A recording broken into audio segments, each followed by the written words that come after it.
आदाब दोस्तों। अगर आप 10वीं और 12वीं तक भी मात्र पढ़े लिखे हैं तो आपने अंग्रेज़ों के बारे में ज़रूर पढ़ा होगा। अंग्रेज़ों की एक पॉलिसी थी डिवाइड एंड रूल, जिसका मतलब था फूट डालो राज करो। अंग्रेज जब भारत में आए तो उन्होंने भारत के ऊपर कब्जा जमाने के लिए अपना नए नए तरीके से दिमाग लगाना शुरू करा। अंग्रेज़ों ने देखा कि भारत एक अलग अलग संस्कृति वाला, अलग अलग धर्मों वाला देश है।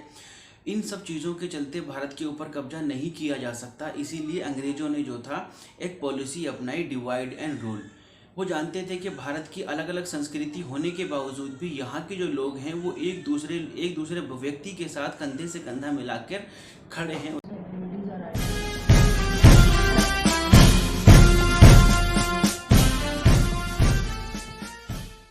अगर इस पॉलिसी पे सबसे ज़्यादा किसी ने अमल किया है तो वो है भारतीय जनता पार्टी, क्योंकि इनके जो नेता हैं वो लगातार इस प्रकार की बयानबाजी करते रहते हैं जिससे कि देश के अंदर हिंदू मुस्लिम का विवाद हमेशा बना रहे और ये डिस्क्रिमिनेशन लगातार बढ़ता चला जाए, क्योंकि ये एक ऐसा समाज तैयार कर देना चाहते हैं जिसके अंदर कोई संस्कृति अच्छे से सांस नहीं ले सकती है। असल मुद्दों से हटाकर ये जो है हिंदू मुस्लिम की राजनीति के अंदर हमेशा लोगों को फंसाए रखते हैं।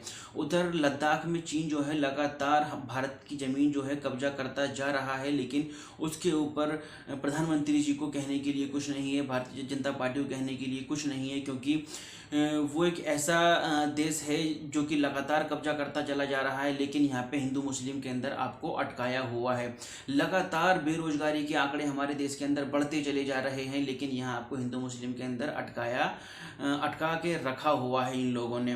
कभी मस्जिद के नीचे इनको कुछ नज़र आ जाता है, कभी कहीं इन्हें कुछ नज़र आ जाता है। तो ये इनके नेता जो हैं वो इस प्रकार के लगातार बयानबाजी करते रहते हैं। अंग्रेजों की जो डिवाइड एंड रूल की पॉलिसी थी उसके ऊपर सही तरीके से ये लोग काम कर रहे हैं। यही वजह है कि 2014 के बाद से लगातार इनके नेताओं के जो बयान हैं, भड़काऊ बयान जो हैं, वो आज तक रुके नहीं हैं। हाल ही में इनकी राष्ट्रीय प्रवक्ता है नुपुर शर्मा, जिसने कि एक टीवी डिबेट के अंदर प्रॉफेट मोहम्मद सल्लल्लाहु अलैहि वसल्लम के ऊपर एक अभद्रतापूर्वक बयान दिया है, जिस बयान के चलते जो है न सिर्फ भारत के मुस्लिम समुदाय के अंदर एक आक्रोश है, बल्कि जो मुस्लिम देश हैं उनके अंदर भी आक्रोश पनप चुका है और वो जो है लगातार भारत से माफ़ी की मांग कर रहे हैं। हालांकि भारत को माफ़ी मांगने की ज़रूरत नहीं है, क्योंकि ये गलती भारत ने नहीं करी, एक राष्ट्रीय पार्टी की राष्ट्रीय प्रवक्ता ने ये जो है गलती करी है। या तो पार्टी माफ़ी मांगे, उस बात का खंडन करे और अपनी जो लीडर है जिसने कि ये बयान दिया है उसको उठा के जेल के अंदर बंद करने का काम भारतीय जनता पार्टी को करना चाहिए।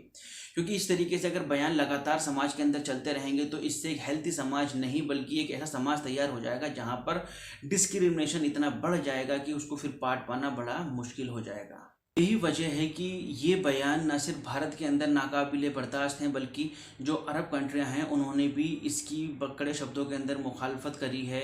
चाहे कतर की बात हो, ईरान की बात हो, ओमान की बात हो, सऊदी अरब की बात हो, दुबई की बात हो, सभी देशों ने जो है इस चीज़ के लिए कहा है कि जो भारत के अंदर इस प्रकार की बयानबाजी चल रही है वो बिल्कुल भी नाकाबिले बर्दाश्त है।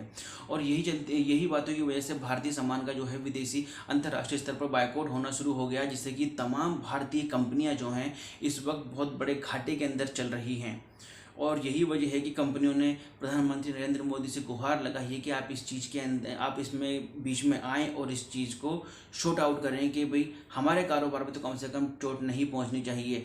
भारत के लगभग 85 लाख लोग जो हैं गल्फ कंट्री के अंदर काम करते हैं, जो कि सभी धर्मों के लोग उसमें शामिल हैं। सोचिए अगर उन लोगों को वहाँ के देशों ने नौकरी से निकाल दिया तो भारत में आने के बाद उन लोगों का क्या होगा। यहाँ तो पहले ही जो बेरोजगारी का आंकड़ा है लगातार बढ़ता चला जा रहा है, और अगर उन लोगों को भी निकाल के बाहर खड़ा कर दिया जाता है तो बेरोजगारी का आंकड़ा किस लेवल के अंदर भारत का पहुंच जाएगा, ये एक सोचने का विषय है। लेकिन इनके नेता जो हैं इन सब चीज़ों को नहीं सोचते समझते, इन्हें तो सिर्फ अपनी बदतमीजी भरी जबान के अंदर जो हैं ऐसे जहर उगलना है जिससे कि समाज दो हिस्सों के अंदर लगातार बटा रहे, क्योंकि इसी प्रकार की राजनीति करते हुए आज सत्ता के अंदर इस मुकाम तक पहुँचे हैं।